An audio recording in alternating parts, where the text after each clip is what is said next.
So we're not here to chase money. We're not here to worship money. We're here to really show you the things that wealthy people do with their money that makes life just a little bit easier in this country called the United States. So I appreciate you guys for joining us here on Mondays, because this is the private information that they don't show you in schools. Doesn't matter if you have an accounting degree, doesn't matter if you have a finance degree. Some of these things are just basic things that if we teach our children early, we can break generational curses. We actually can break them. So I'm going to see if I can go live here on Facebook, because guess what?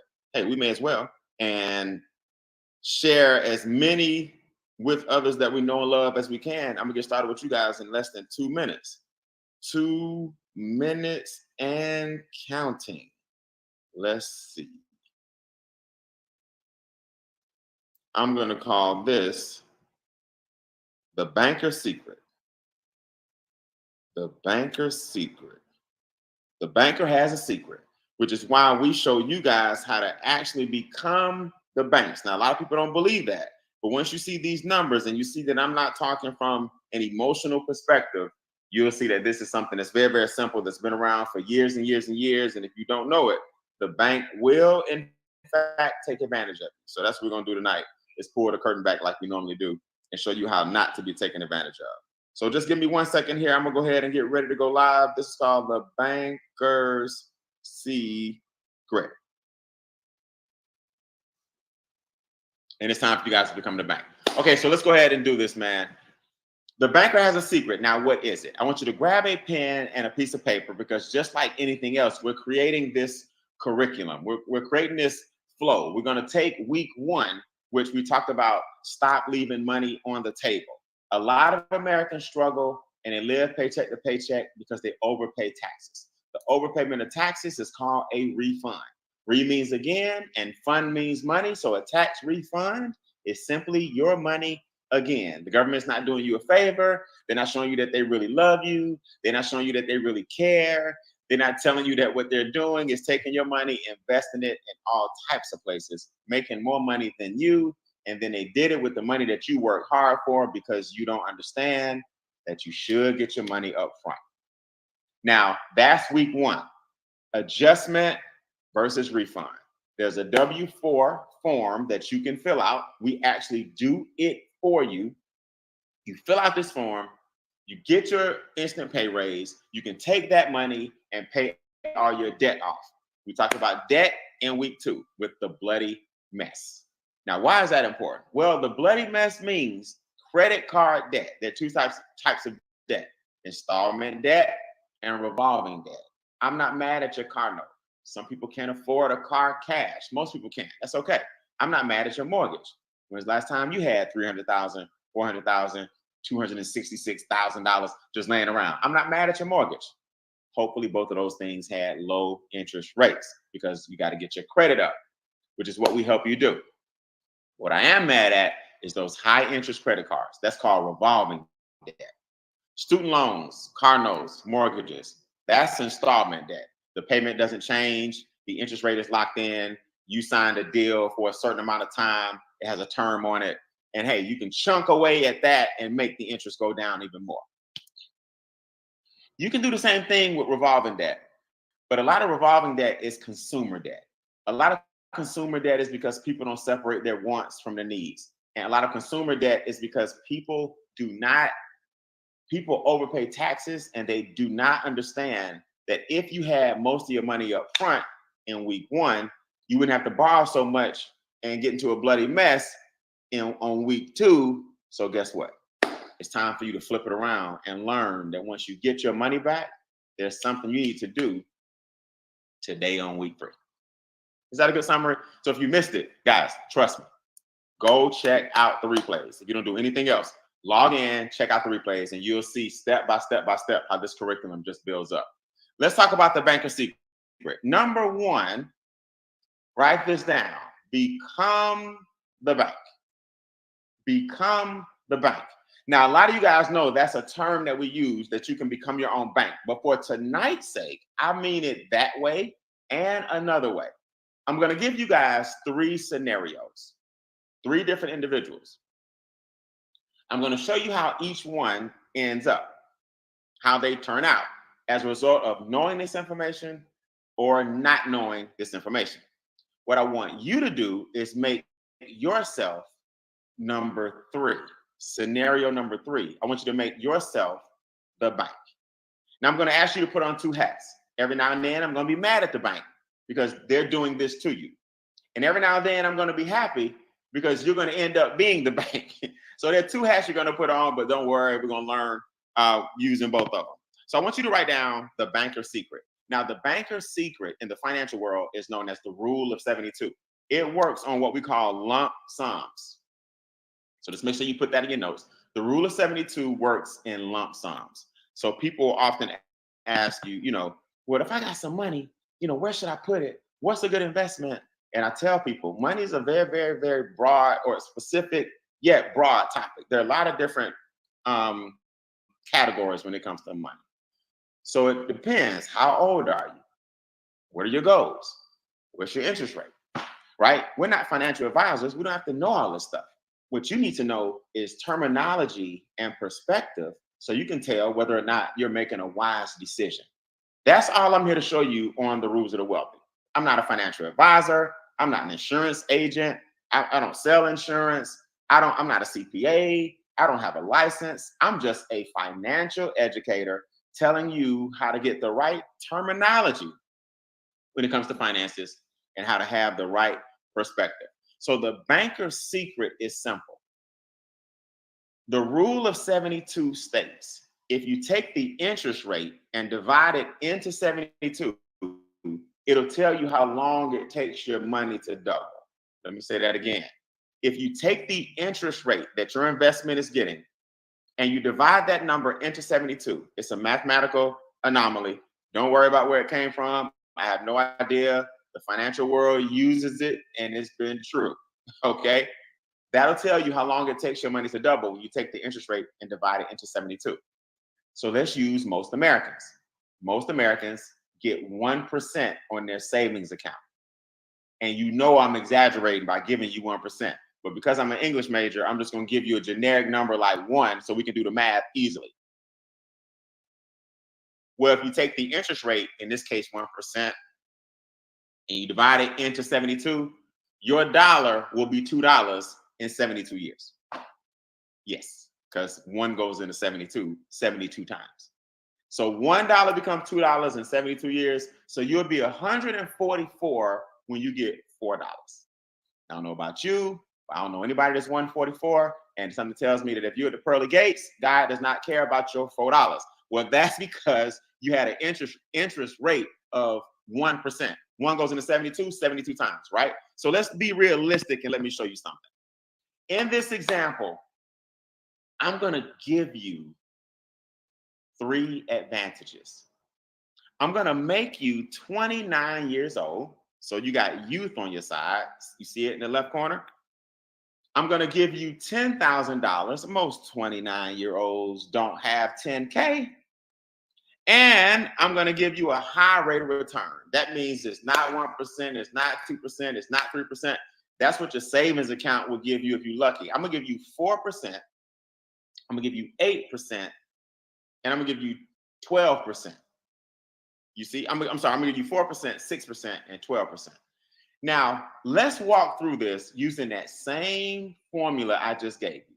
This is not for you to go out and to explain to everybody. This is not for you to go out and try to show everybody that you're smart. This is for you to understand that we have an opportunity to help people not fall for these things. Watch. The first thing we're going to do, it states 72 divided by the interest rate equals the time it takes your money to double. So everybody sees that. Now, we got to do something real important. We got Felicia Fargo. She says, Brian, I got a great interest rate. It's 4%. So what do we have to do? We got to take the 4 divided into 72, and that tells you that her money doubles every 18 years.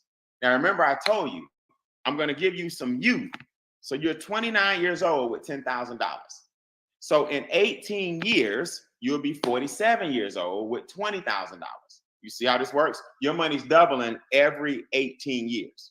So in 18 more years, you'll be 65 and you'll have $40,000. Now I want you guys to tell me in the comments, you're 65 years old You had $10,000 when you were 29, but because somebody told you to stash it in an interest bearing account at 4%, you now have $40,000 instead of 10. I want you to tell me in the comments, will you make it? Yes or no? Give me a yes or no in the comments. Will you make it at 4%? 10,000 became 20,000, 20,000 became 40,000. Your money's doubling, but man, it's doubling real slow. The answer in the comments is an overwhelming no. I see it. So why do most Americans struggle? Easy. That's what they're doing. Listen to me, guys. Sometimes just do the math. You can't wait until you're 65 to figure this out. Do the math way before you get there. Wait a minute. If I put my money here at 4%, it's taking an awful long time for it to do something. Now, this is because you got a lump sum. Some people don't even have a lump sum. Now, let's look at another example. You got the person in the middle. Oh, Linda Liberty. Linda Liberty is getting 8%. I'm sorry, I think earlier I said 6. 8%. You got to take 8, divide it into 72. Your money doubles every 9 years. So let's look at what happens. You're 29 years old. You got $10,000, all things being equal.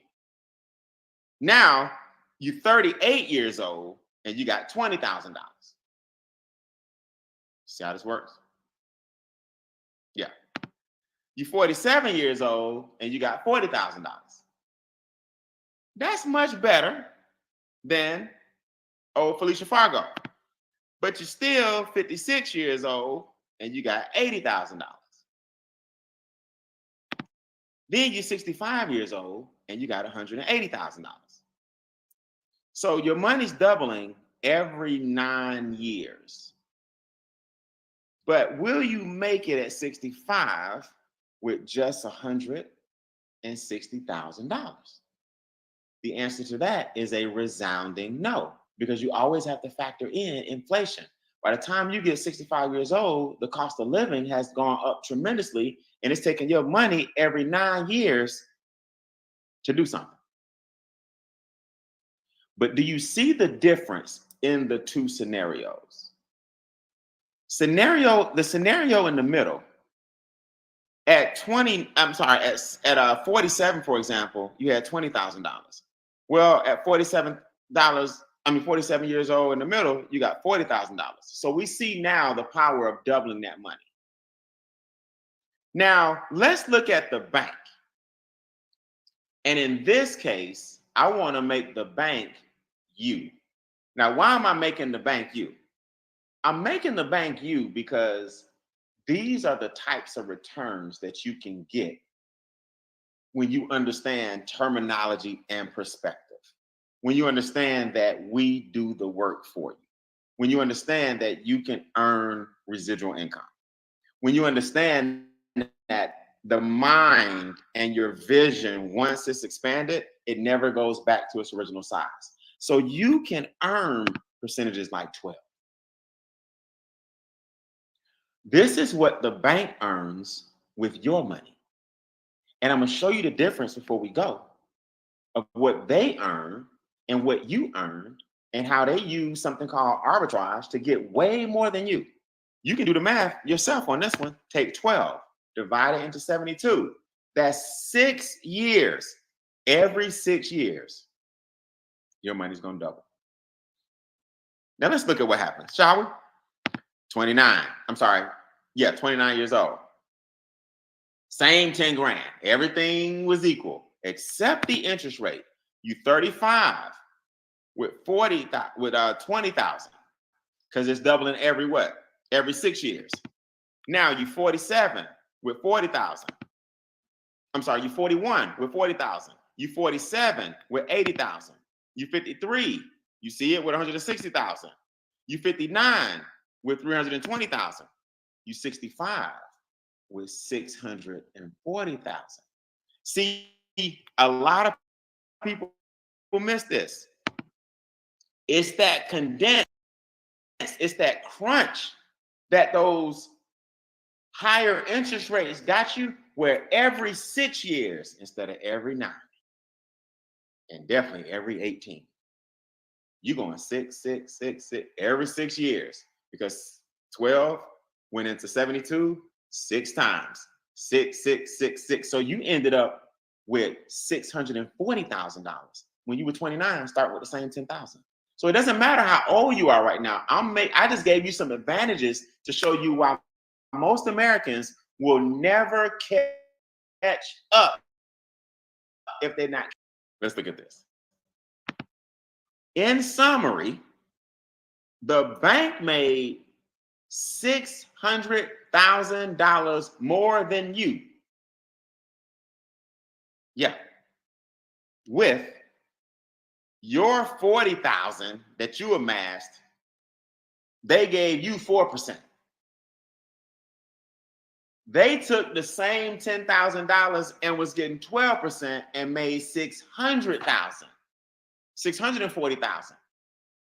So they said, hey, we'll keep 600,000. We give you 40,000. I want to make sure this is clear. It was your money that they did it with. Everybody put this in your notes. Banks don't have any money. Banks got your money. And when I learned that years ago, I said, oh, yeah, banks don't have any money. They didn't open the door. The bank's job is to get your money. You want a checking account? You want a savings account? You want a money market? You want a CD? You like, yeah. Give me bounce protection. Yeah, give me the one with the monthly fee, maintenance fee. Yeah. Throw a CD in there too. Would you like a credit card? Yeah, let me get one of those credit cards. You acting like it's a big buffet. You acting like you at the McDonald's value menu or something. They just giving you services. Meanwhile, they took the same money,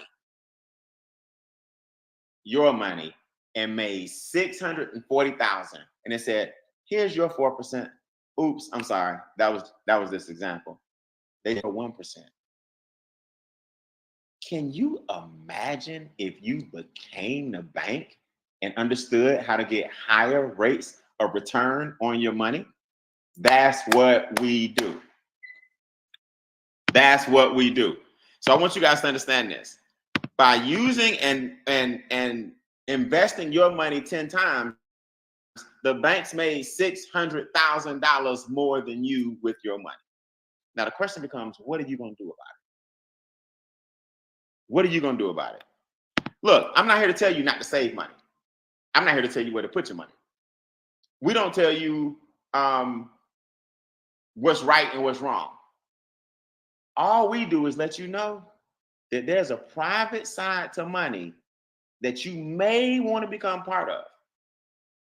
And the person that introduced you to this video is introducing you to that private side.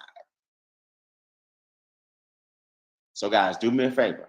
Look, these wealth worksheets don't take long for you to see that most Americans will never understand this, and the banks will always take advantage of them. Your job is to say, you know what? Let me get with the person who introduced me tonight and find out exactly what it is that I can do to get this type of return. What exactly can I do with my home-based business so that I can start playing by the rules of the wealthy? What can I do in video 1, overpaying taxes? What can I do in video 2 to get out of debt? What can I do in video 3 to flip that money and start becoming the bank? Guess what? We got you covered on all angles. Get with the person that introduced you to this webinar and do me a big favor. Let them know that you want more information on how to become part of something special, because I'm telling you right now, we're about to sweep across the country. I'll see you guys next Monday, same time, same station, for the wealth worksheets and the back to school special that we're enjoying for the month of August. See you guys next week.